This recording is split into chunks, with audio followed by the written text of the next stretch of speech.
All right, can you hear me now?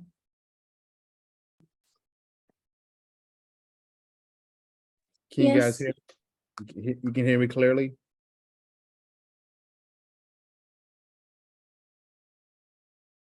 Can you hear me clearly?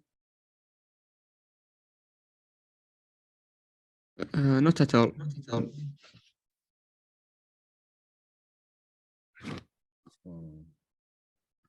So you guys cannot hear me?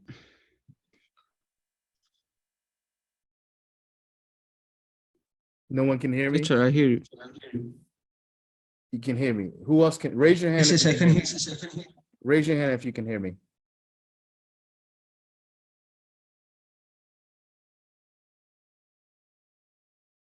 What about everyone else? Luke, no, you can't hear me? Jada, can you hear me? Yes. Yes. Trad, can you hear me?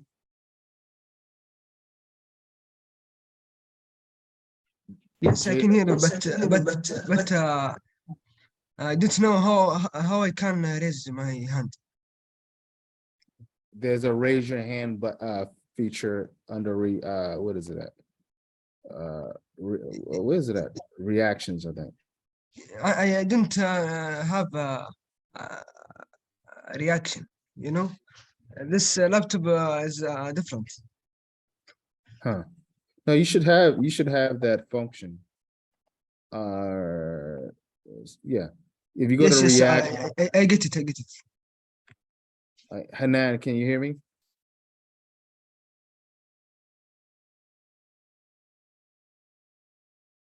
All right. Okay, everybody can lower their hands.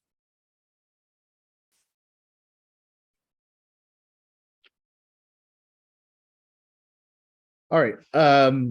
I forgot what I was saying, but no, what I was saying was the GoPro, the cameras that you wear, normally you can go on YouTube and it's pretty interesting because people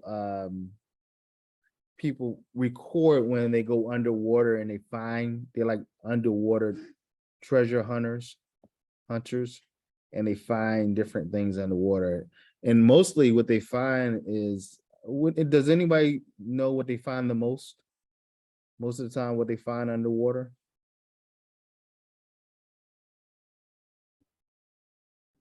Can anybody guess what? Would you say, Omar? Different things. Yeah, but what do you think the number one thing they find? Yesterday, I saw a video like this, and the man find a 13 Pro Max iPhone. Yeah. So no, it seems like the number one thing they find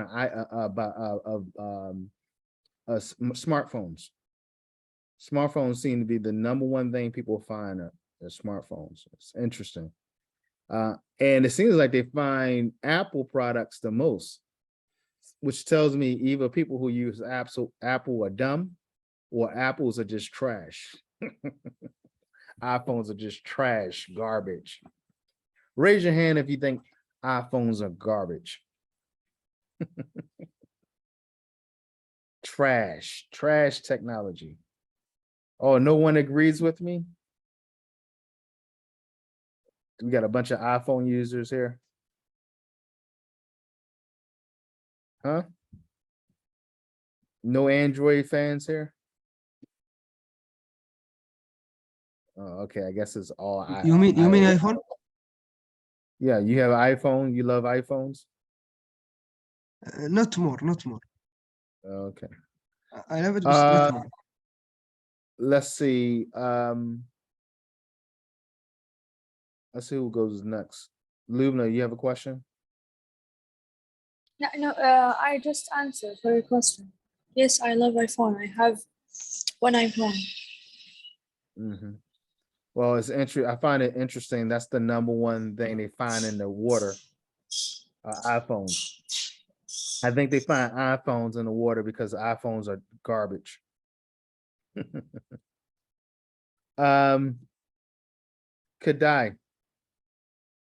what was the article that you read? I listened to CNN and there was talking about Elon Musk, that he sold nearly 8 million shares of Tesla stock. Mhm. Yes, that's it. Did they say why he sold the stock? I don't know, but he changed the market of stock market and the crypto market. Mhm. All right, so let's yes. see if we can find that article. Let's see something. Yeah, Elon Musk has a habit of liking to disrupt or influence the market. Let's see. Elon Musk sells, you said 8 million shares? Yes. Tesla, right?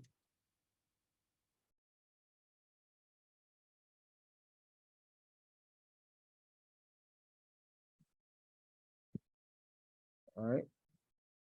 Oh no, not 8 million, 8 billion. That is big. Yes, it is very, very.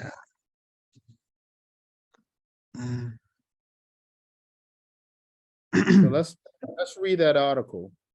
Rich, 8 yes, billion. rich. 8 billion is huge. Yes, yes. It's rich is in world, Yeah, he's more one of the rich. rich. Yeah, he's the richest man in the world. Yeah, Yes, supposedly. yes, yes. Supposedly, I think King Solomon and the Crown Prince are richer. That's what I think. But He said he will be buy Twitter, and Twitter is fried from Elon Musk. yeah, they're fighting right now. Let's see. Good evening. Tonight, we have new reporting on the government documents seized from former President. Oh, no, that's not what I wanted. All right, let's just read the Elon Musk article. It says, everyone sees my screen, right? Elon Musk has sold nearly $7 billion worth of shares in Tesla as the tech mogul gets his finances in order ahead of a court battle with Twitter. The billionaire disclosed in a series of regulatory findings that he unloaded about 8 million shares of the electric vehicle maker in recent days. In the hopefully unlikely event that Twitter forces this deal to close and some equity partners don't come through, it is important to avoid an emergency sale of Tesla stock. Musk, Tesla's founder and CEO, tweeted late Tuesday. Musk is by far the largest individual shareholder in both Tesla and Twitter. Shares of Tesla rose almost 2% before the opening bell Wednesday. Twitter shares are up 16% in the past month, with most believing Musk forced Space's long shot odds of success in court jumped another 3%. Musk countersued Twitter last week, accusing the company of fraud over his aborted $44 billion acquisition. He claimed that Twitter held back critical information and misled his team about the size of its user base. Musk alleges that Twitter committed fraud, breach of contract, and violation of a securities law in Texas, where Musk lives. Musk offered to buy Twitter earlier this year, then tried to back out of the deal, claiming the social platform was infested with a large number of spam bots. Should we note A there? With large numbers, no, that's right. With a large numbers, no, something's wrong. It should be with large numbers or a large number of spam bots and fake accounts than Twitter had disclosed. Musk said in the spring that he planned no major sale of his stake in Tesla after lining up financing to acquire Twitter. But Dan Ives, an industry analyst with Wedbush said Wednesday that the situation has dramatically changed. Wedbush raised its target price for shares of Twitter, with the chances of a Twitter deal more now more likely, in our opinion. In the street scene, the poker move by Musk. Ives wrote to clients. We can also see Musk trying to resolve this powder keg situation before the Twitter deal officially heads to court in October. Ives wrote, at a minimum, we see Twitter getting a massive settlement from Musk in the 5 billion to 10 billion range that is starting to factor into the stock. Okay. Yeah, so the backstory behind all this, as the story suggested, was earlier this year, Elon Musk said he was going to buy Twitter. People thought he was joking. A lot of people got upset because Elon Musk holds a lot of share. He's a large stockholder into Twitter stock, and he was not happy with the way Twitter treats its users, right? Twitter blocks certain types of speech. And Elon Musk did not like the fact that Twitter blocks certain types of speech. So he said he was going to buy the company. Well, Twitter called his bluff and said, yeah, we'll sell it to you. Now, Elon Musk wants to back out of the deal. He doesn't want to do the deal now. And he's saying that he doesn't want to do the deal because Twitter has a lot of fake accounts. So they're not as big as they claim they are. So now this is the problem. So what Elon Musk has done was sold $8 billion worth of his stock in the Tesla to prepare for any problems he may have in court. Okay, so that's the backstory behind this Twitter Elon Musk saga. All right. Thanks. Who was that? Who gave me that story? Was that Lubna? Who was that? Or Hanan? Adi. Okay, Caddy. Okay. All right. Thanks, Caddy.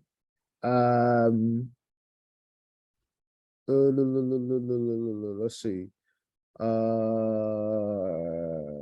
Omar, did you give me your story yet?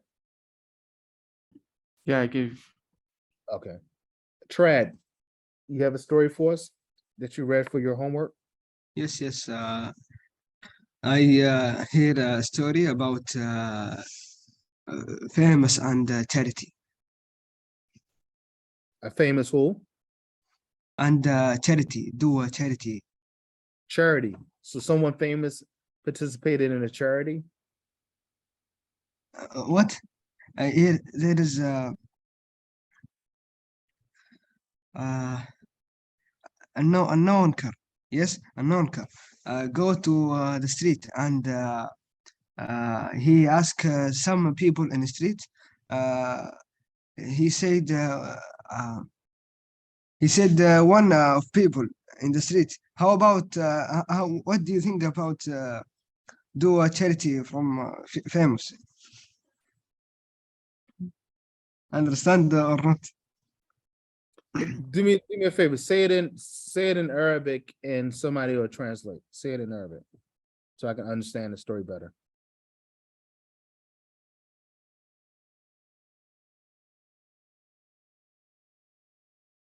Trad. Yes. Start. Yes. Say it in Arabic. Yeah.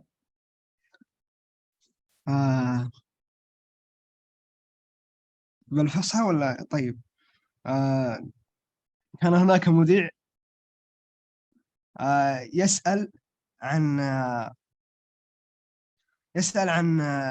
يسأل الناس عن ما رأيكم في الأعمال الخيرية التي يفعلها المشاهير. يسأل بعض الناس في الشارع في العامة. Okay. So what did he say? Are you finished? Yes, I finished. Okay.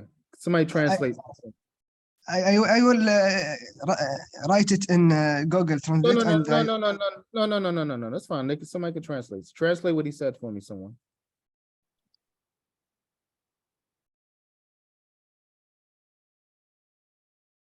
Anyone? طيب الشباب. Jada, can you translate what he said?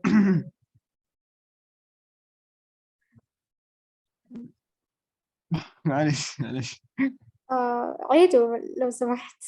طيب كان في واحد مذيع او صحفي، كان في موضوع يتكلمون عنه انه هو الاعمال الخيريه اللي يسوونها المشاهير. ايوه. طبعا هو سال ناس كثيرين في الشارع من عامه الناس يعني. أيوة. سال ناس كثير، بعضهم قال هذا ما يعني يخش نيته، يقول ذا ما كان يبغى فعل خير، ذا بيبغى يجذب النظر وزي كذا، فهمت يعني رأي الناس عن عن الأعمال الخيرية اللي يسوونها المشاهير، مثل كان يقول من أنجلينا جولي وبعض الناس وبس. Okay. He I'm finished. said that famous people like Angelina Jolie, their charity, it's just for show and attention. Not they are good people really, and they try to help people. So that's the Yes. article. So, okay. So Tread, you read an article about basically celebrities attending charities, donating money, but they really don't want to help anyone. I didn't understand well, but this story I hear it, but just this, I hear it about celebrate and do a charity. Yeah. So basically, based on what Jada said, so basically what you're saying or what you heard was that the people, these celebrities who participate in charities, they really don't care about the charity. They just want the celebration. That's one opinion from one people on the street. Some people yes, some people said that يعني different. One person say yes, different opinion from people. Okay. What were you watching? Were you watching the news when you heard this? No, there is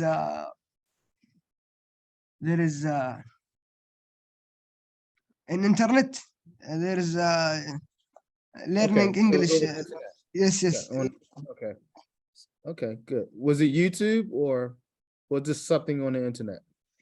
What? Was it YouTube? No. There is an application. His name is Learn English, British Council. Okay. Yes. So you were listening to a podcast. Were you listening to yes, podcast. Good. Yep. Actually, I want you to continue listening to a podcast. Podcasts they're really good. So I want you to continue. Yes. Continue. It's like a podcast. Yeah. So continue. Podcasts are really good. Why? Because podcasts normally use very simple English. I listen to podcasts all the time. In fact, I just enrolled in one called Grammar Girl. She's always on the internet. She normally comes up when you have a question about grammar, but her name is Grammar Girl. Now she has a podcast, and it's a very interesting. A lot of the grammar that she deals with is very technical grammar, kind of hard grammar stuff that even native speakers don't understand well. But she's very smart when it comes to grammar. Yeah, so Trad, definitely I want you to continue listening to podcasts. Regda, how are you? I'm fine, thank you. I miss you today. You didn't say good afternoon to me. How are you? You doing well? Yes, I'm doing well. Thank you for asking. All right. So did you you listen to the news this weekend? Yes, but I didn't write any notes. Okay, just tell me about one story that you heard. Okay. I saw a report about the alternative to the avocado, the real avocado. Mhm. It's called Ecovado. Ecuador? Ecovado. Ecuador. Is it because it comes from Ecuador? Yes. It comes from Ecuador. No, not Ecuador. It's come from Eco. Equal. Was it? What do they make it at? Why do they call it Ecuador? Oh, avocado. You can see Equavocado? the report online. All right, let's look for it. Let's look for it. So tell me about this fruit before we look for it. Tell me about the story. It's an alternative to the real avocado. It's safe for the economy and the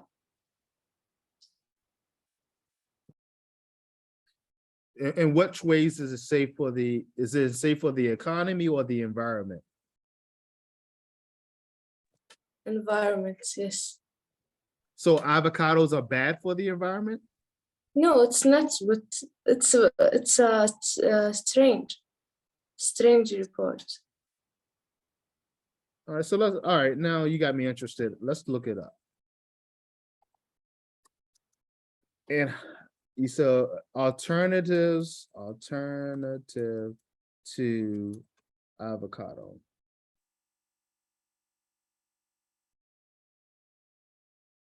And you call what was it? Equicado? What was it called? Ecovado. Do you have the spelling? ECO ECO VADO. VA. Okay, Ecovado. Ecovado. Okay. All right, there it is. It's a lot of articles actually. All right. And CNN. You want to use the CNN? Okay, we'll just do CNN. All right.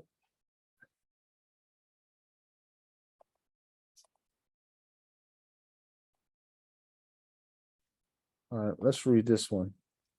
So Equivado could be a greener alternative to green gold. Often referred to as green gold, the avocado has soared in popularity in recent years. 11 billion pounds of the fruit are consumed annually around the world, according to the World Economic Forum. However, our love for avocados comes at a significant cost to the environment. Approximately 2,000 liters of water are used to grow just 1 kilogram of avocados, while forests are cleared to make space for avocado trees. That's why London-based researcher and designer Arina Kohai, butchered that name, decided to develop an eco-friendly avocado alternative called the Ecovado. She hopes it will inspire consumers to think twice before slicing into the fruit for breakfast toast or whipping up the next batch of guacamole. It can be actually a positive solution, and we should just embrace it because we know that we can't carry on living like this, says Shokohai. A green design. At first glance, the Ecovado is undistinguishably from the real thing. Or it should be, what am I? Can I read? At first glance, the Ecovado is undistinguishable from the real thing. Made with beeswax and natural food coloring containing spinach and charcoal powders, the Ecovado skin mimics avocado peel. The meat of the alternative fruit is made with 4 simple ingredients: broad beans as the base, apple for freshness, cold pressed rapeseed oil for creaminess, and a sprinkle of hazelnut. A whole chestnut or hazelnut is used for the pit. The Ecovado was developed as part of Shokohai's Material Features Master's degree at Central St. Martin's Art School. Having come up with the concept at the end of her first year, she forged a collaboration with University of Nottingham food scientist Jack Wallman, who had studied the molecular properties of avocados to understand what gives them their creamy texture. It took 8 months to perfect the recipe, says Shokohai. Creating a sustainable and appealing avocado substitute was a challenge. The choice of ingredients was very limited to begin with because I want it to be 100% local. That was my first priority, Shokohai says, adding that she calls this the British version. Shokohai wanted the avocado to offer the health and environmental benefits that come from eating locally sourced food. Garden peas and broccoli were early recipe contenders, Shokohai says, but had low local production. Making up the base of the Ecovado, broad beans, also known as fava beans, are relatively easy to grow, with around 740,000 metric tons harvested in the UK each year. However, broad beans are molecularly different to avocados, and masking their bitter smell was difficult, she says. Ultimately, Wallman and his team found ways to balance out the ingredients and create a convincing avocado alternative. Avocado cutlery. While sticking to local ingredients and highlighting plant-based diets are key to reducing carbon emissions, sustainable food production also intersects with complex issues such as land use, ethical sourcing, and labor rights, says Dr. Wayne Martindale, Associate Professor of Food Insights and Sustainability at the UK's University of Lincoln. Developments in data collection and blockchain technology over the last decade have made the many facets of food production easier to trace and record, he says. Martindale points to the Responsible Commodities Facility, which was adopted in 2021 as a commitment to zero deforestation soy cultivation in Brazil. The certification benefits farmers financially while providing assurance to customers. Martindale believes that the same could be done for avocados because people want to know that those avocados have been grown on land that is responsibly managed. His teams are investigating uses for avocado byproducts, including recyclable cutlery made from avocado pits and oils from the peel and pulp for use in lubricants and foods. Rather than omitting imported fruits and vegetables entirely, Martindale believes moderation is a step in the right direction. Shokohai's Ecovado shows incredible creativity. Why am I messing up my LYs today? Incredible creativity, he says, but he questions if the product can scale to become a viable alternative to avocado imports. Since graduating, Shokohai's product has had interest from potential investors, she says. While she's still perfecting the Ecovado, she hopes it will eventually be sold in supermarkets for a similar price to real avocados. Shokohai has also experimented with Japanese edamame beans and is intrigued by the idea of producing Ecovado in other countries using different local ingredients in the future.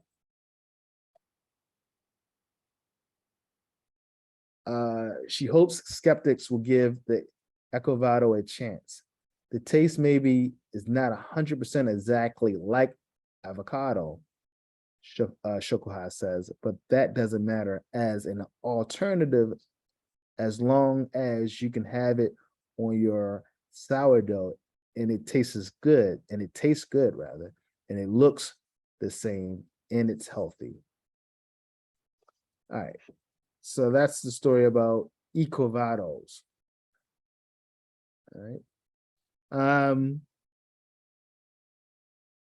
Yeah, that's interesting. The problem with that, the alternative avocados, and I see what they're talking about as far as the environmental impact that avocados have in its production, in the growing of avocados. However, it seems to me on the surface that maybe adding all these different and sourcing all these different ingredients may add to the same environmental impact and waste as growing the avocados, but I haven't done the research. But I'm thinking you have, that means more, you got all these different products, the fava bean production, I think she said spinach, apples, right? So it may end up being the same amount of water use when you end up doing the math. But it's an interesting article that I'll be following. Thank you for sharing that with us, Redka. Who do we have? Drew Bagash, how are you? Yes. All right, do you have an article for us? No. You didn't do your assignment today? What? Did you read an article this weekend, like I asked you for homework? No. No. Why not no? I see. Natural touch, Kana. Say that one more time. What? Say that again, I didn't hear you. Natural touch. Natural geography. Okay, so you watch something on National Geographic?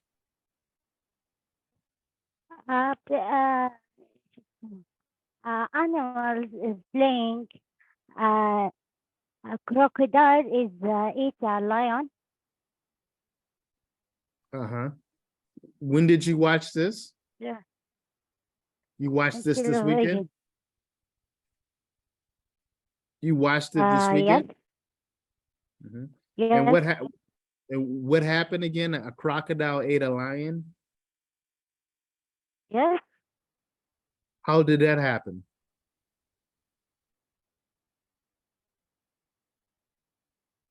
I don't know. Can you explain how the crocodile ate the lion? No. No? All right, I think we covered everyone, right?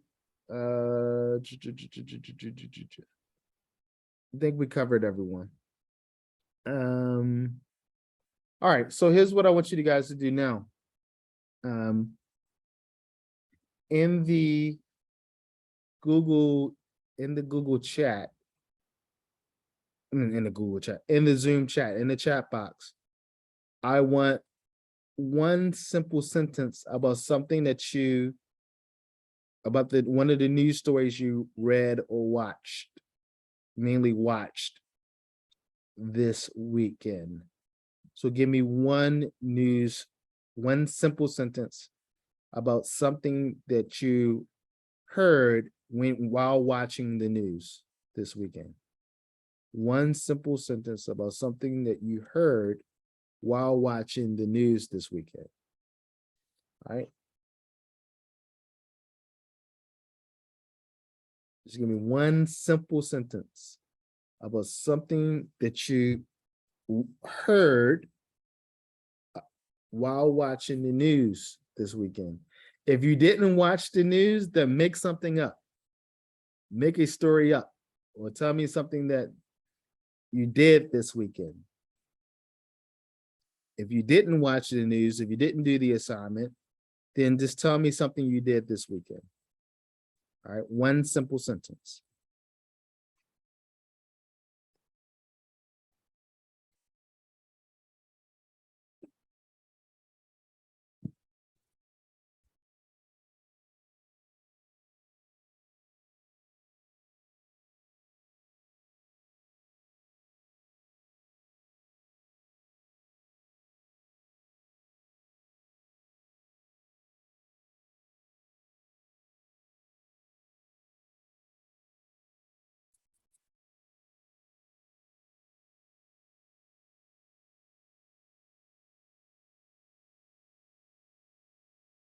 All right. Regda has the Ecovado is a strange alternative for real avocados. All right, good sentence. I think we need a better preposition there.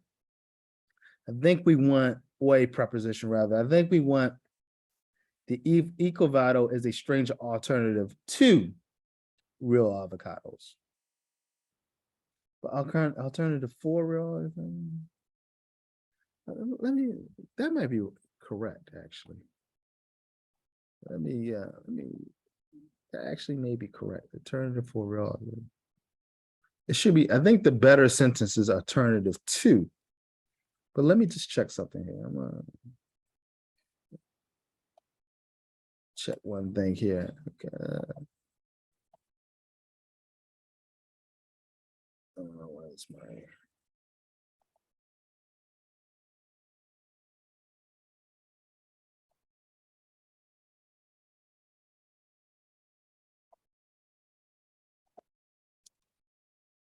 I think let's see this something here.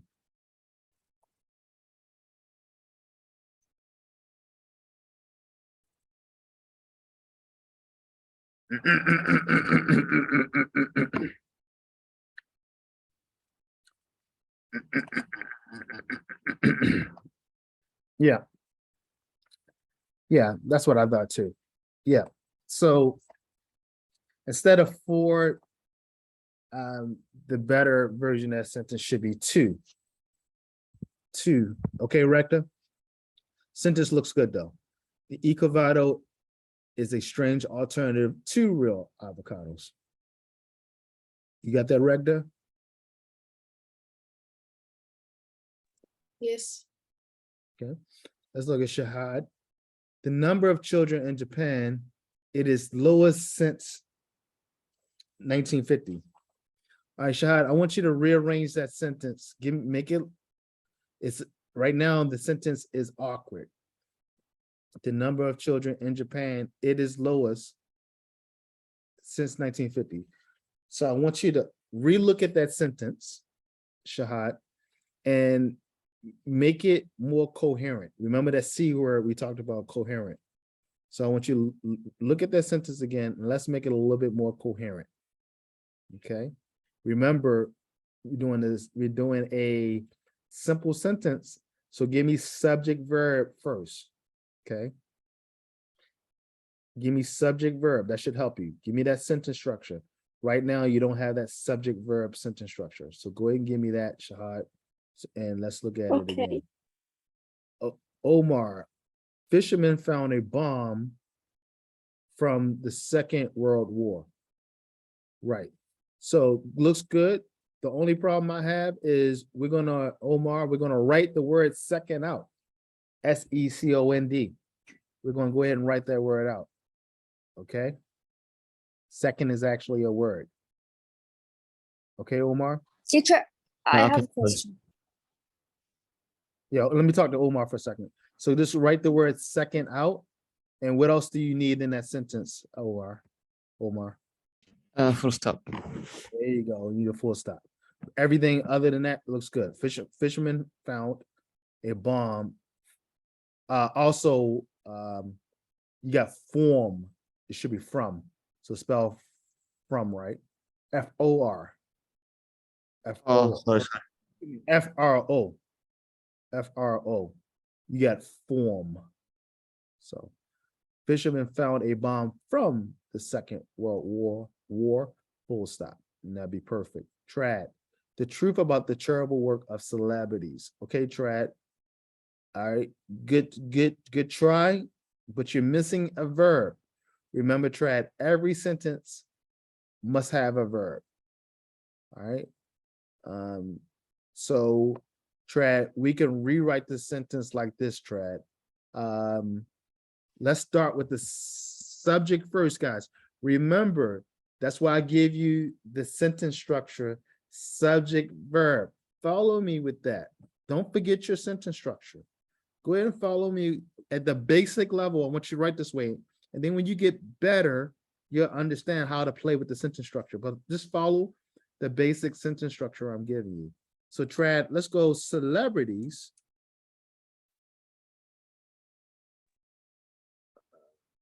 So celebrities, let's say celebrities are not truthful about their charitable work. How about that? Now we probably can write a better sentence, but I was trying to use your words, Trad. So Trad, look at that. Now, Trad, I have a subject verb relationship there. Celebrities are not truthful about their charitable work. Celebrities are not truthful about their charitable work. All right, so now you got a verb in there. All right, Lubna, what was your question? Teacher, you want to write just title for this report or news or a short Just one- summary? One simple sentence. One simple sentence. Can I write the total, what's Summary? called? Not summary, title. No, I want a sentence. I don't want a title. I want a sentence, okay? Okay. Let's see. Jada says, I read about a family.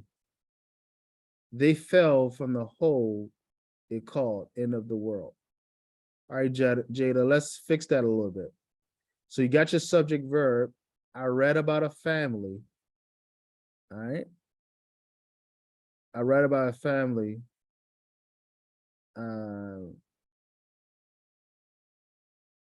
What we want to write a simple sentence. So, Jada, are you listening? Yes. All right. So let's just scratch I read about. We already know you read about it.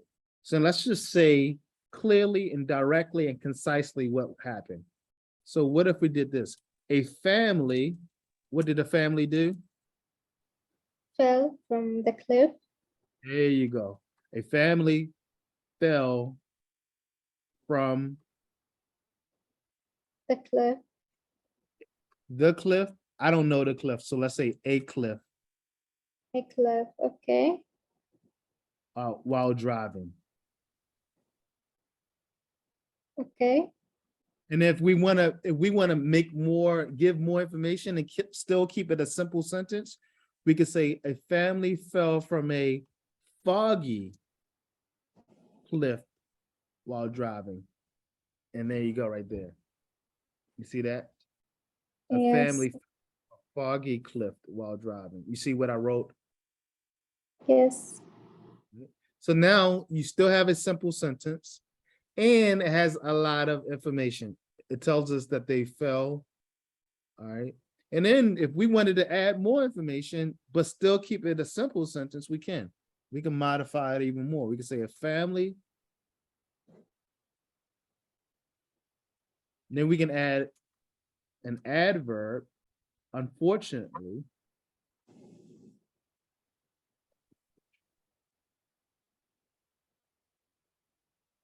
fell from a,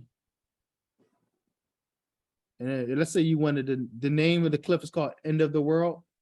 Yes. So we could say a family unfortunately fell from the cliff. Now we can say the cliff because now we're going to name the cliff. The cliff aptly named Edge of the World while driving this weekend. Now see how we did that? Now guess what? That is still a simple sentence. You see? Because I Yes. still have one simple subject and one simple verb. Family. What fell. do you mean by aptly? What does it mean? Aptly means that it's almost like a play on words in that they died falling off the cliff and the cliff's named the edge of the world. It's kind of irony. Not irony. Yes, kind of ironic. Yeah, it's ironic. Yes, it Like, is.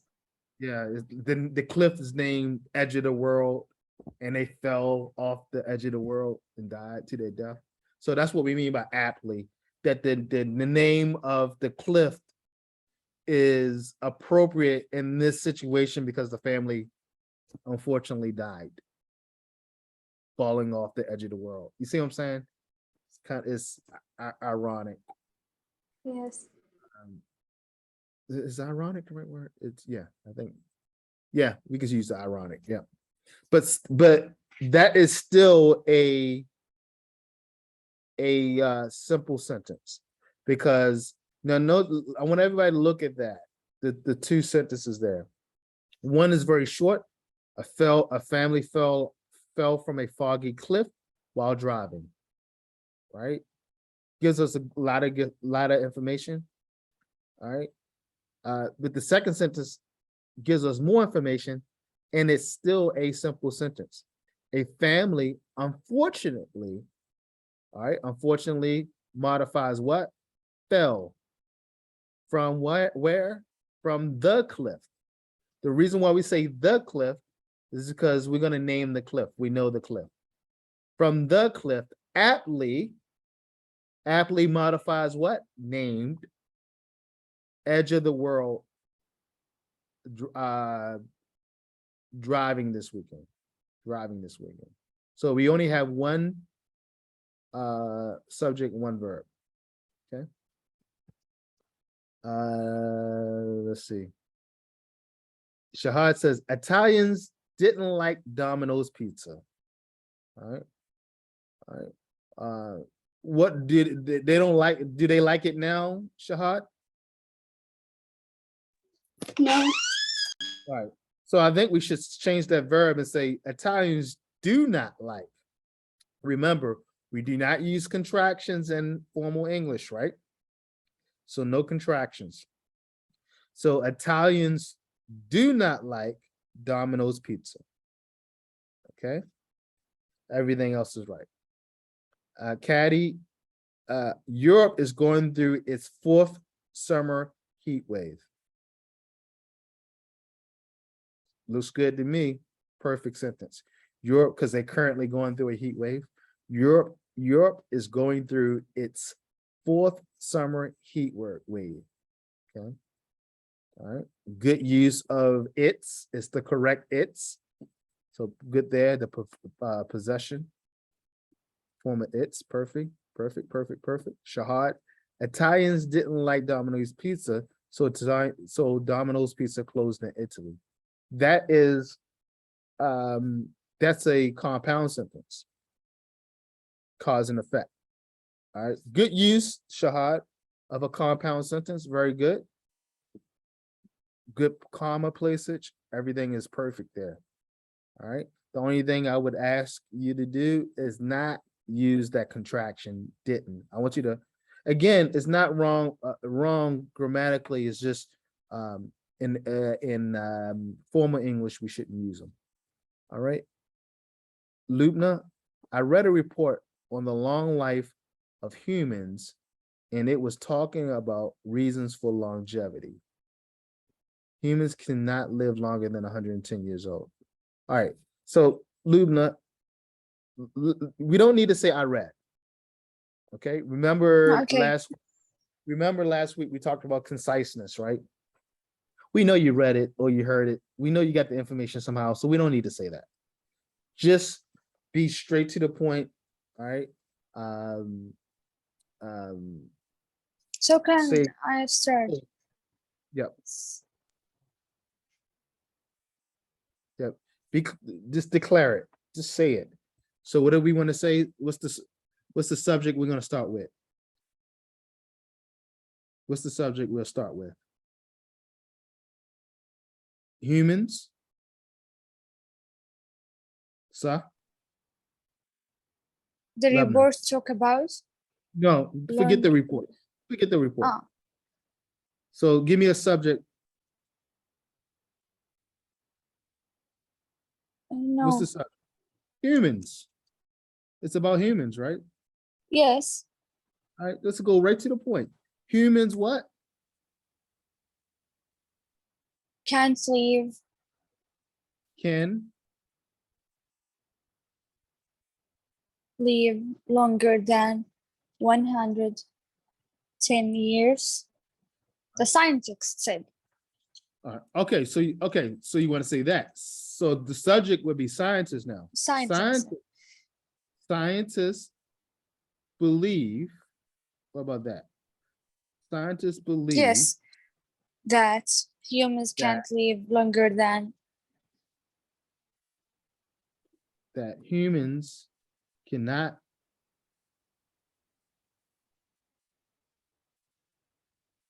live longer than 110 years. Now let's talk about numbers for a second. If numbers 1 through 9, you have to write out in academic English. Okay. Actually, numbers, okay. But any number 10 and above, you can write. Okay. Everybody got that? You mean I write 110? It's correct. That's correct. It's okay. Right, with vocabulary or with number? No. So if the number is less than 10, you have to write it. So 0, 1, 2, 3, yes, 4, yes. 5, 6, 7, 8, 9, you have to write it.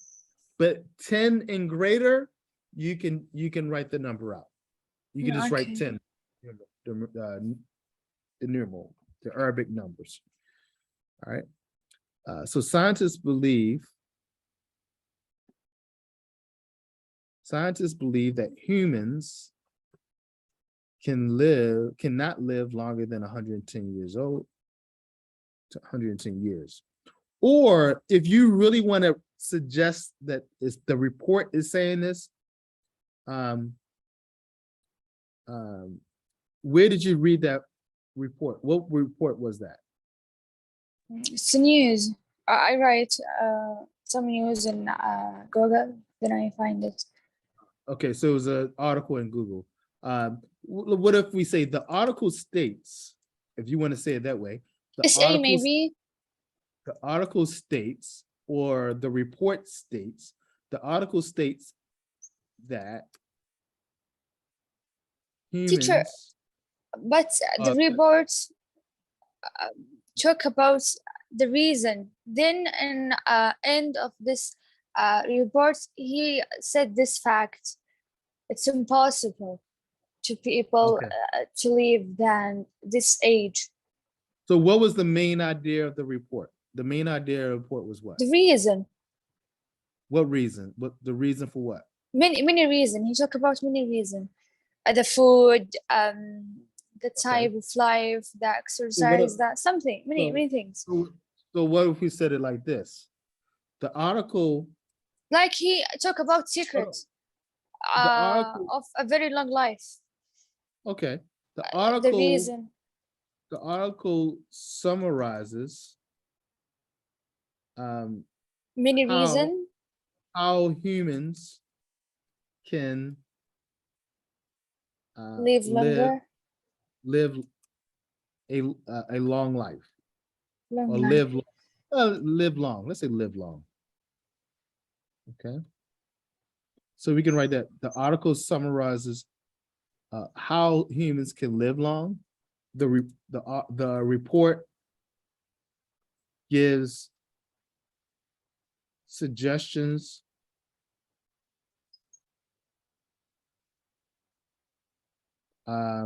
addressing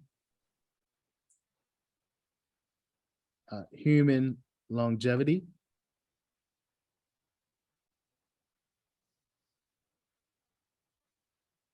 Something like this. The report, it should be the report, not the reports. The report gives suggestions addressing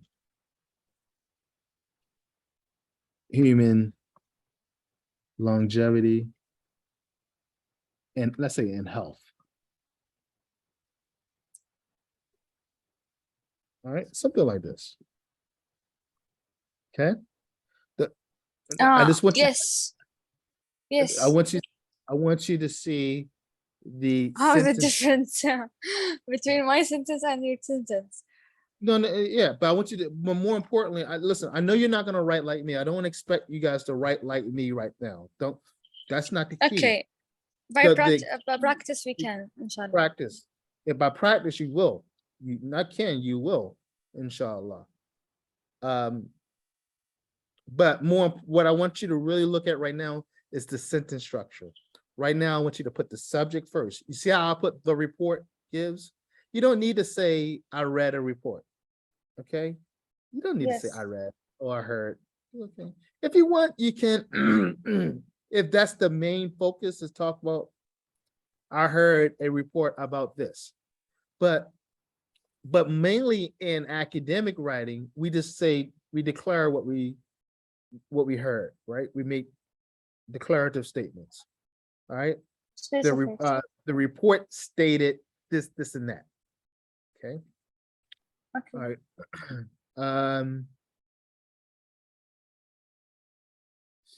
All right. I think, let's see.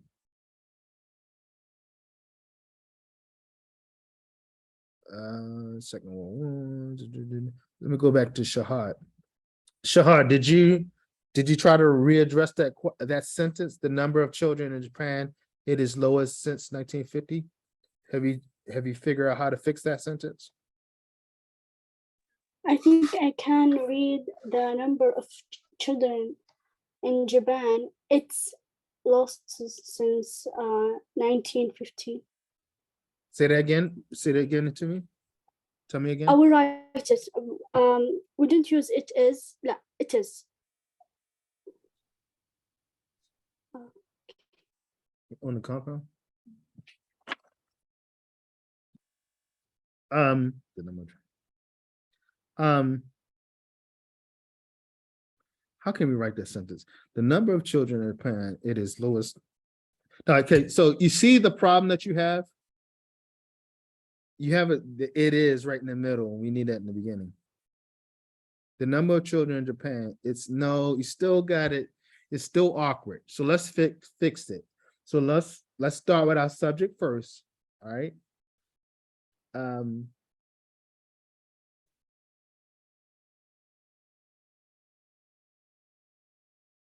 Okay. If we want to write it like you wrote it, the number of children in Japan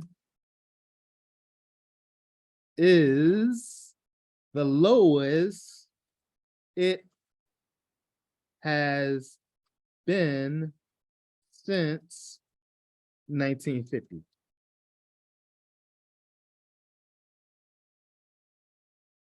Okay. So that's how to fix the sentence you wrote, Shahad, okay? The number of children in Japan is the lowest it has been since 1950. You see that, Shahad?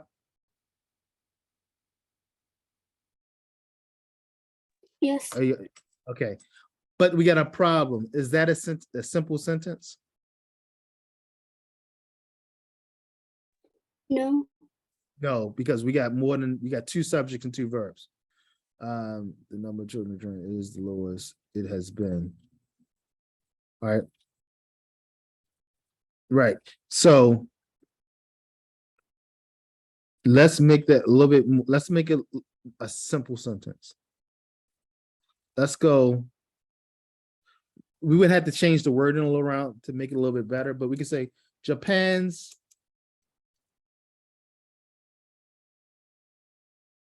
birth rate is the lowest since 1950.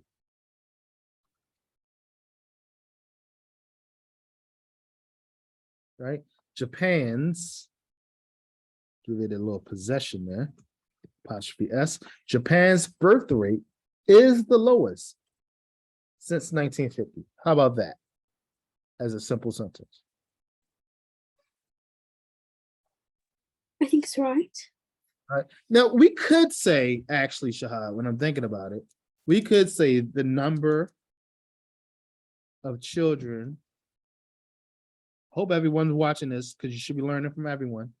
The number of children in Japan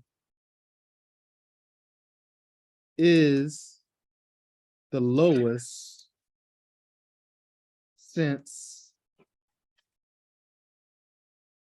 1950. We could say it like that. The number of children in Japan is the lowest since 1950.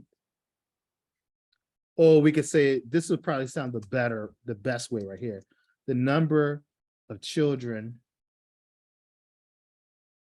in Japan is the lowest birth rate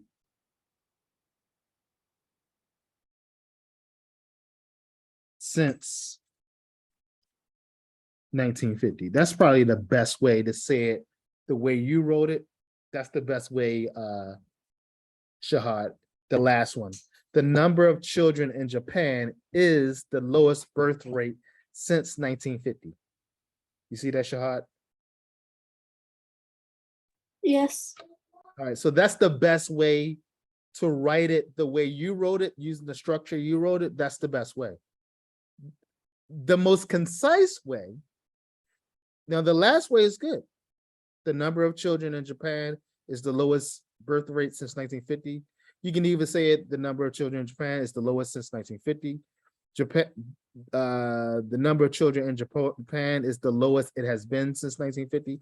All those are correct. But the most concise way is Japan's birth rate is the lowest since 1950. You see that? I want everyone to see those strings of sentences. You see that, Recta? Those 4 sentences? Recta? Yes. You see those? Now, all of those are correct. All of those are grammatically correct. They're acceptable.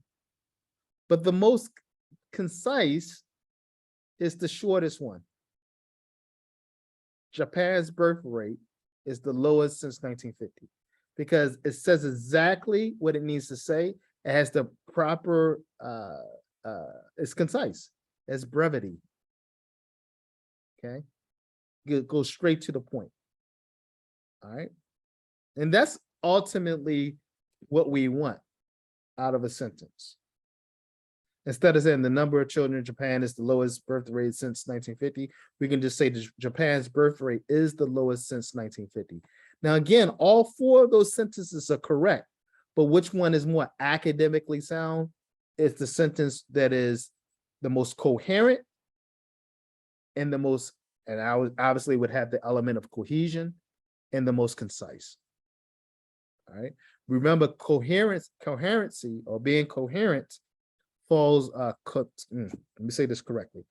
Being concise falls under coherence. So the two things we want out of our writing is coherence and cohesion. Conciseness comes under coherence because syntax, sentences that are concise are typically coherent. All right. All right. Jude Ali, how are you? How are you? How are you? Haven't seen you today. I am fine, thank you. All right. Did you read did you listen to the news this weekend? Yes. Can you tell us about the story that you heard while listening to the news?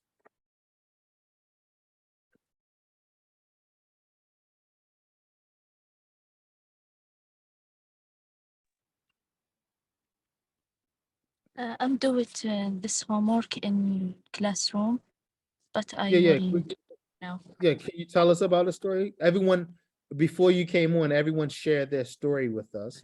Can you share yours with us also? Okay.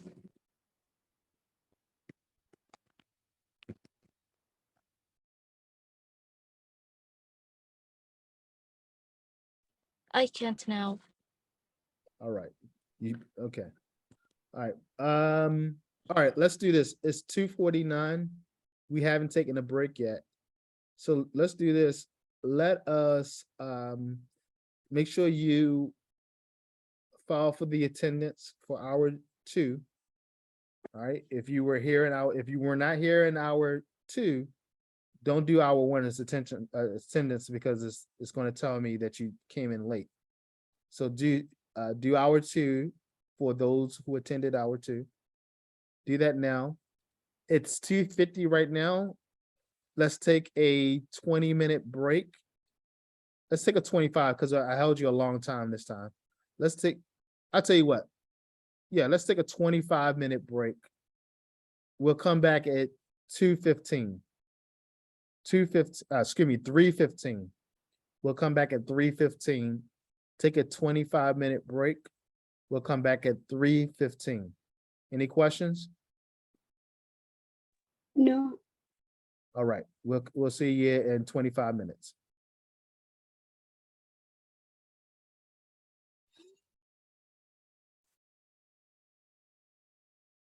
All right, hope everyone had a good break. What we're gonna do now is we're gonna go and we're gonna break out into breakout rooms like we did last week and do another listening drill.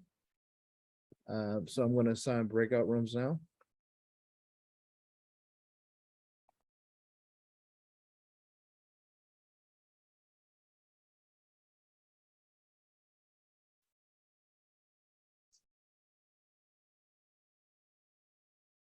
One, 2, 3, 4, 5, 6. 1, 2, 3, 4, 5.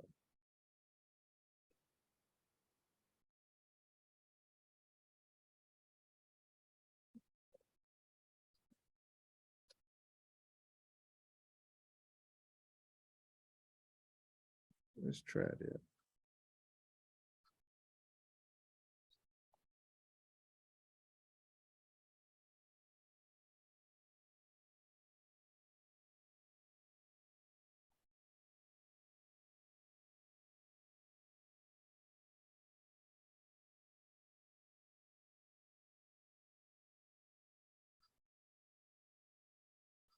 All right, where's Trad at?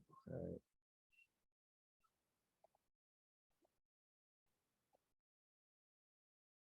All right, guys, we're gonna break in. What you're gonna do is you're gonna do listening number 3. under the listening section in your Google Classroom. So you're gonna do listening number 3 under the listening section in your Google Classroom. Again, you'll do listening number 3 in the listening section in the Google Classroom. All right. All right, we're gonna, it's 3:18 now. We'll give you 25 minutes, 25 minutes. We'll give you 20 minutes. 20 minutes, so we'll come back at 3:40. Any questions? No questions? All right.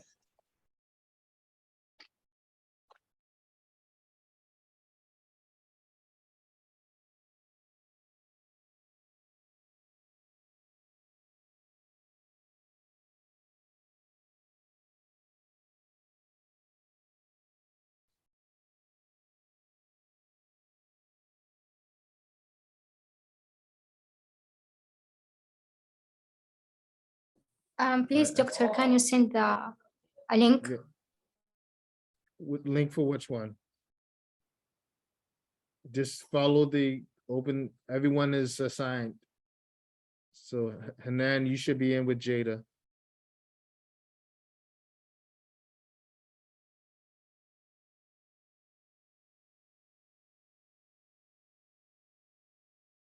And Jude Ali join the room with Caddy.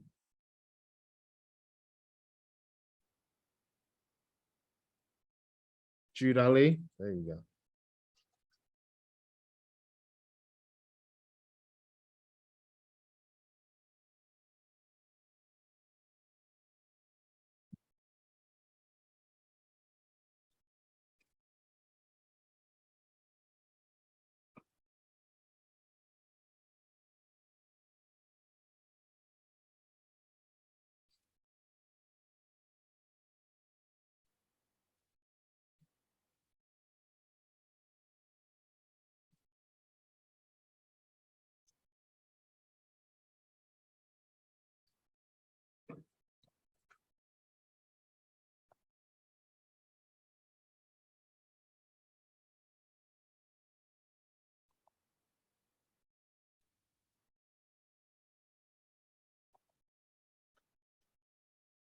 Section 4.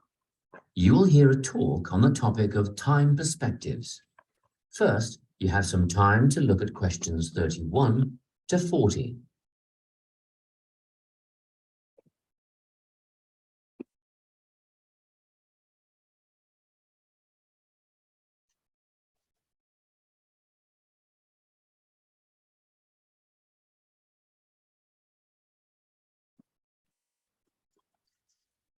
Listen carefully and answer questions 31 to 40. Today, I'm going to be talking about time. Specifically, I'll be looking at how people think about time and how these time perspectives structure our lives. According to social psychologists, there are 6 ways of thinking about time, which are called personal time zones. The first 2 are based in the past. Past positive thinkers spend most of their time in a state of nostalgia, fondly remembering moments such as birthdays, marriages, and important achievements in their life. These are the kinds of people who keep family records, books, and photo albums. People living in the past negative time zone are also absorbed by earlier times, but they focus on all the bad things, regrets, failures, poor decisions. They spend a lot of time thinking about how life could have been. Then we have people who live in the present. Present hedonists are driven by pleasure and immediate sensation. Their life motto is to have a good time and avoid pain. Present fatalists live in the moment too, but they believe this moment is the product of circumstances entirely beyond their control.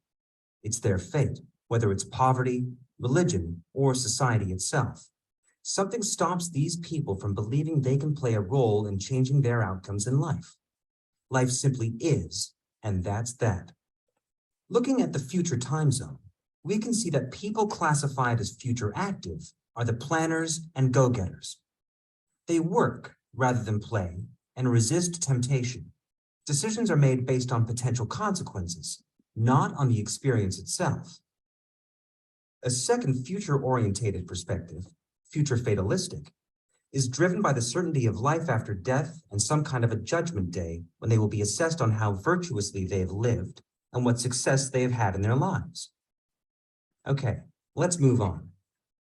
You might ask, how do these time zones affect our lives? Well, let's start at the beginning. Everyone is brought into this world as a present hedonist. No exceptions. Our initial needs and demands to be warm, secure, fed, and watered all stem from the present moment. But things change when we enter formal education. We're taught to stop existing in the moment and to begin thinking about future outcomes. But did you know that every 9 seconds, a child in the USA drops out of school? For boys, the rate is much higher than for girls. We could easily say, well, boys just aren't as bright as girls. But the evidence doesn't support this. A recent study states that boys in America, by the age of 21, have spent 10,000 hours playing video games. The research suggests that they'll never fit in the traditional classroom because these boys require a situation where they have the ability to manage their own learning environment. Now, let's look at the way we do prevention education. All prevention education is aimed at a future time zone. We say, don't smoke or you'll get cancer. Get good grades or you won't get a good job. But with present-orientated kids, that just doesn't work. Although they understand the potentially negative consequences of their actions, they persist with the behavior because they're not living for the future. They're in the moment right now. We can't use logic, and it's no use reminding them of potential fallout from their decisions or previous errors of judgment. We've got to get in their minds just as they're about to make a choice. Time perspectives make a big difference in how we value and use our time. When Americans are asked how busy they are, the vast majority report being busier than ever before. They admit to sacrificing their relationships, personal time, and a good night's sleep for their success. 20 years ago, 60% of Americans had sit-down dinners with their families, and now only 20% do. But when they're asked what they would do with an 8-day week, they say, oh, that'd be great. They would spend that time laboring away to achieve more. They're constantly trying to get ahead, to get toward a future point of happiness. So it's really important to be aware of how other people think about time. We tend to think, oh, that person's really irresponsible, or that guy's power hungry. But often, what we're looking at is not fundamental differences of personality, but really just different ways of thinking about time. Seeing these conflicts as differences in time perspective, rather than distinctions of character, can facilitate more effective cooperation between people and get the most out of each person's individual strengths. That is the end of section 4. You now have half a minute to check your answers.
All right.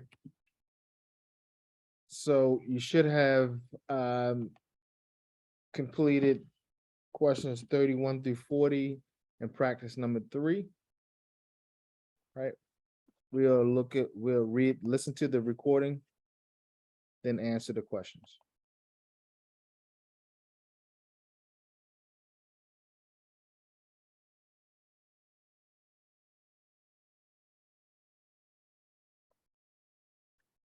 That is the end of the listening test. You now have time perspectives. Section 4. You will hear a talk on the topic of time perspectives. First, you have some time to look at questions 31 to 40.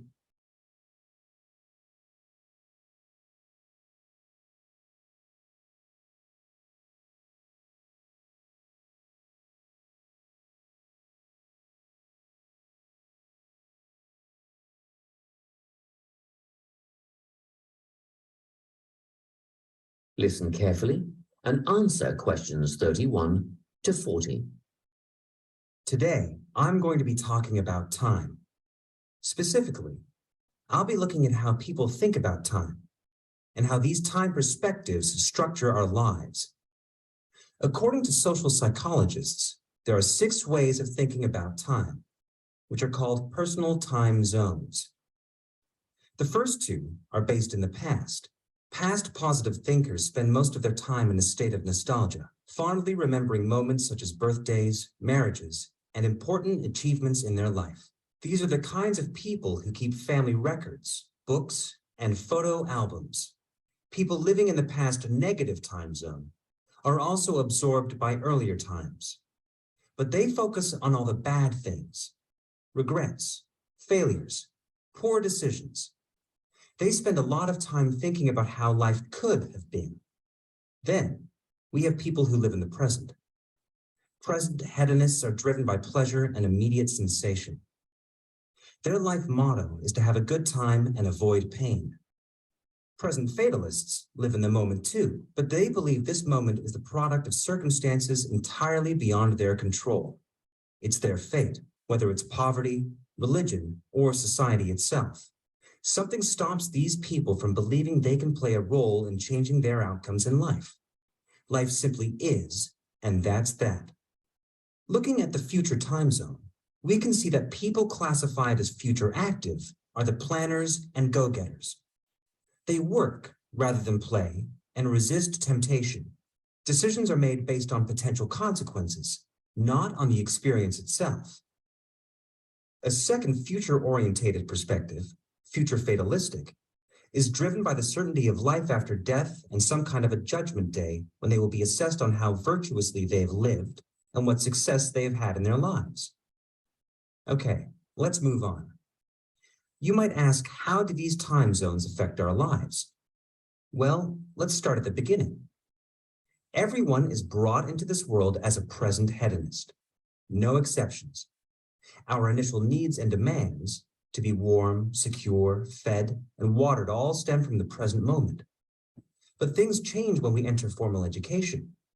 We're taught to stop existing in the moment and to begin thinking about future outcomes. But did you know that every 9 seconds, a child in the USA drops out of school? For boys, the rate is much higher than for girls. We could easily say, well, boys just aren't as bright as girls. But the evidence doesn't support this. A recent study states that boys in America, by the age of 21, have spent 10,000 hours playing video games.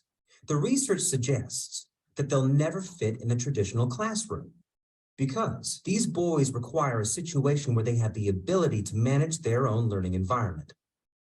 Now, let's look at the way we do prevention education. All prevention education is aimed at a future time zone. We say, don't smoke or you'll get cancer. Get good grades or you won't get a good job. But with present-orientated kids, that just doesn't work. Although they understand the potentially negative consequences of their actions, they persist with the behavior because they're not living for the future. They're in the moment right now. We can't use logic, and it's no use reminding them of potential fallout from their decisions or previous errors of judgment. we've got to get in their minds just as they're about to make a choice. Time perspectives make a big difference in how we value and use our time. When Americans are asked how busy they are, the vast majority report being busier than ever before. They admit to sacrificing their relationships, personal time, and a good night's sleep for their success. 20 years ago, 60% of Americans had sit-down dinners with their families, and now only 20% do. But when they're asked what they would do with an 8-day week, they say, oh, that'd be great. They would spend that time laboring away to achieve more. They're constantly trying to get ahead, to get toward a future point of happiness. So it's really important to be aware of how other people think about time.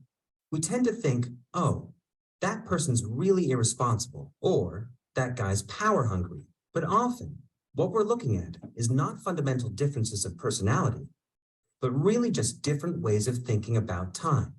Seeing these conflicts as differences in time perspective, rather than distinctions of character, can facilitate more effective cooperation between people and get the most out of each person's individual strengths. That is the end of section 4.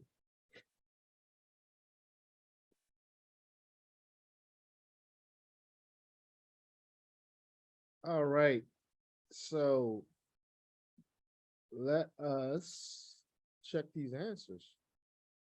All right, Shahad, go ahead and take number 31. Negative. Negative, very good. Who wants to take 32? Ragda, Pleasure. very good. You can go pleasure or good time, either one. Good, very good. 33. 33, Jada.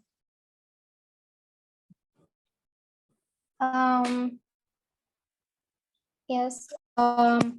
Life is governed by poverty, religious beliefs, social contexts. Life's path can't be changed. What's the answer? Poverty. Say that one more time. I can't hear you. Poverty. Property? Is that what you're saying? Property? Poverty. Poverty? No, not As poverty. like poor. No, not Poor. poverty. No, not poverty. No. Anybody else want to try number 33?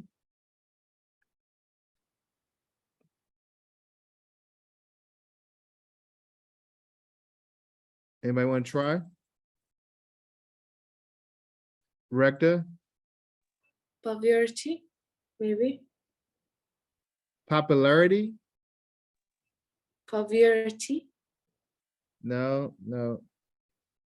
Life's governed by, so in 33, so fatalistic people,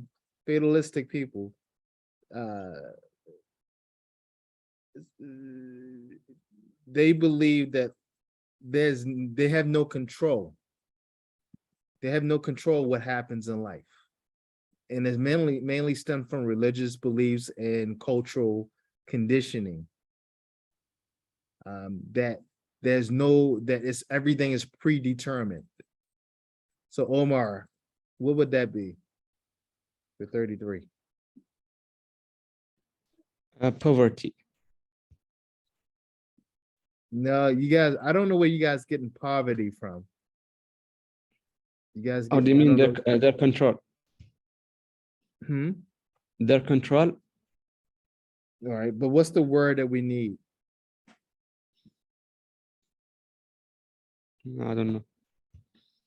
The word that the announcer used was fate. F-A-T-E, fate. And what fate means is that God has control. It's the same thing we say when we say inshallah, right? When we say inshallah, what we're really saying is that ultimately God has control. that we will do our best, but God has ultimate control, right? And so that idea is an idea not just of Islam, but it's the idea of most all formal religions, is that some people take that to an extreme. So fatalistic people will say that you can't change anything, that everything is predetermined for you. Everything is predestination. Everything that was meant to be is going to be regardless. All right. So they believe in fate, that fate has it this way. Fate. That's the word that the announcer used. Teacher, can you repeat because I didn't understand? Teacher, this answer in the listening, the man said this word, or you can, if you listen, you can get the answer or understand what's the Yeah, answer. he actually, the announcer says the word fate. So if He you said. listen, yeah, he actually used the word fate. That's why I'm using it as the answer. Other answers may be predetermination, but you guys, that's kind of a hard term. Or you could, another good answer would have been God or Allah. You could just say God or Allah. Okay, life is governed by God. Life is governed by Allah. Okay, or life is governed by fate. If you didn't want to use God or Allah, you could say fate, F-A-T-E, and that's the word the announcer used. Does everyone understand that? So if you go back and listen to it, he actually says fate. Okay. That was a hard one. Raise your hand if you thought that was hard.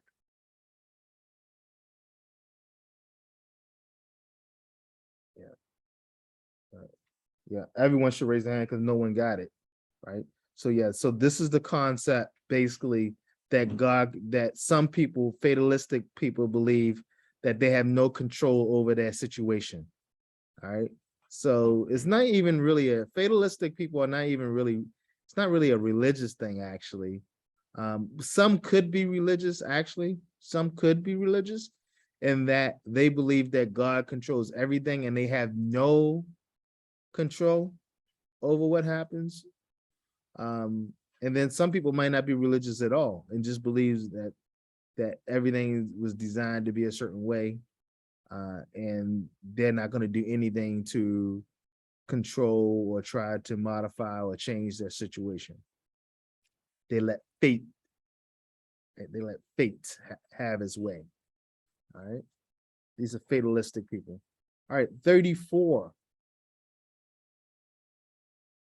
Anybody want to try 34? Shahat? I think active. Active, yes. Yep. So these people, you can have planner or active. The narrator uses both planner or active. These are people that they're the opposite of fatalistic people. All right. They're the opposite. Future people, people who take on a future or sees time futuristically, they're active, they're planners. Okay. That does not mean they're not religious. They could be very religious, but they also plan. All right. Okay.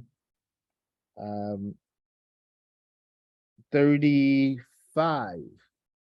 Omar. Success. Success. Have a strong belief in life and death and the importance of success in life. No, it's not success.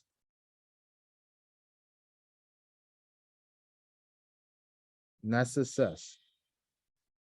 So fatalistic, remember this is under fatalistic.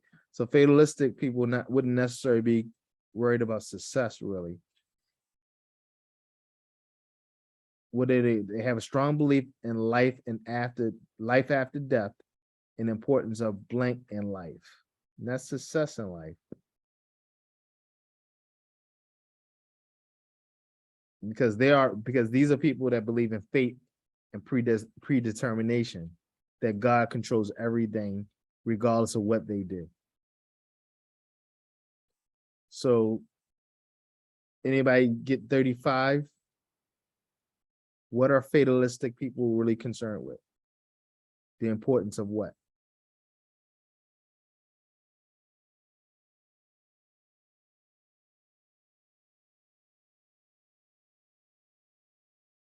No one got it? When you listen, you got to listen deeply now. Did no one get that one either? The answer for 35 is judgment. The importance of judgment, which goes along with God, right? So if you go back to 33, the answer could be God, Allah, fate. That means that judgment. If they're important about life after death, that means somebody has to judge what their life will be after death, or what happens after death, whether they go to, whether they go to the hellfire or whether they go to heaven. So what will be their circumstance after death, right? So somebody has to judge that. Somebody has to decide whether people go to hell or people go to heaven, right? Somebody has to be the judge of that. So that person would be, so that concept would be judgment, all right? Raise your hand if you thought that one was difficult too.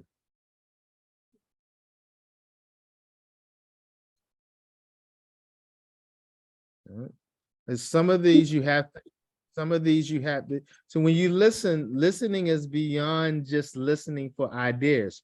Because if you notice, they're not giving you the answers most of the time. Well, some of the time, they're not giving you the answers directly. You have to use your critical thinking. You have to be able to infer, and you have to be able to draw connections and draw conclusions. All right. But actually, if you listen, if you did listen, he does say judgment. He does say judgment. So if you were listening closely, he does say judgment in life. Okay. 36. This is all multiple choice. 36. We are all present hedonists. What? Omar? I think it's B. B, at birth, right. 37. American boys drop out of school at a higher rate than girls because Jude Ali. C. Huh? C. They aren't intelligent as girls. No. He says the opposite. He says that though boys and girls are just as intelligent as one another. What's the answer for 37? Trad? 37, I think it is A. A. And this in 37, he talks about girls or boys playing, he talks about boys rather playing video games.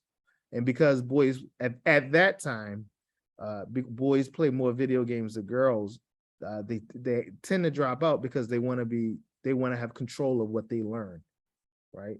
So that's an explanation for why the boys drop out more than girls or have a higher dropout rate. 38. Present orientated children, Kadai? A. Working hard. No, I'm sorry. Do not realize present actions can have negative future effects. All right, they live in for the moment. All right, present orientated children, they live exactly for the moment. They're not able to draw connections to determine what they're doing now and how it may affect them in the future.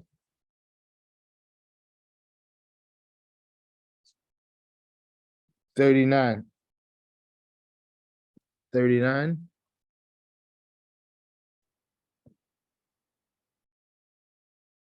Omar?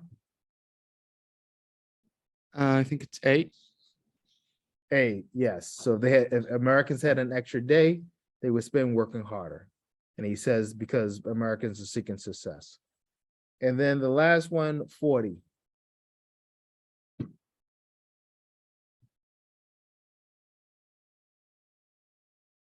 You had to be listening carefully. Lubna, I'm not sure, but I think Okay. it's S. A, SS. You said C, A? C, sorry. C, C. No, it's not C. You had to listen carefully because he says it towards the end, not C. Or A. Not A either. That's Shahad, B, okay. it's B. Can If I you say- were listening, yeah, it's B. He said he said it towards the end, and he said it very quickly. You had to catch because he was saying a lot, but then towards the end, he said ultimately so that people could work together and work better. All right. Okay. All right.